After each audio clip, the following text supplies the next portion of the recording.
ဒါတော့အညာဒေတာအတွက်အညာဒေတာရဲ့ယာဒီဇာလို့ပဲပြောရမှာပဲဖြစ်ပါတယ်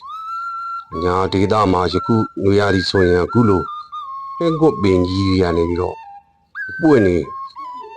ကြွေကြတာပဲဖြစ်ပါတယ်ကျွန်တော်တို့ကဒါကတော့အပင်ပေါ်တက်ပြီးတော့လှုပ်ချနေတာပဲဖြစ်ပါတယ်ဟင်းကွတ်ပွင့်ကိုကျွန်တော်တို့ရင်းနှီးဖြောပြီးတော့တုတ်စားကြရတာပဲဖြစ်ပါတယ်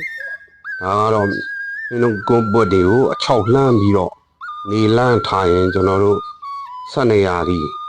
ကိုတုတ်စားခြင်းတဲ့အချိန်မှာရင်းနှီးဖြောပြီးတော့တုတ်စားကြတာပဲဖြစ်ပါတယ်ဒါကတော့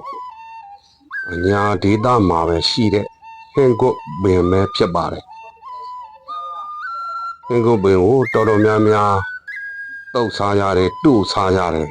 စီးပက်လဲဝင်တယ်လို့လည်းသိရပါတယ်မိတ်ဆွေတို့ဟင်းကွတ်ပွင့်ရဲ့စီးပက်ဝင်ပုံစီးပက်ဝင်တီးတဲ့လူများပါရင်လဲကောမန့်မှာဝင်ရောက်ဆွေးနွေးအကြံပေးတော်ပါအောင်နော်ဘုဟုတုရအနေဖြင့်တင်ဆက်ပေးရခြင်းဖြစ်ပါတယ်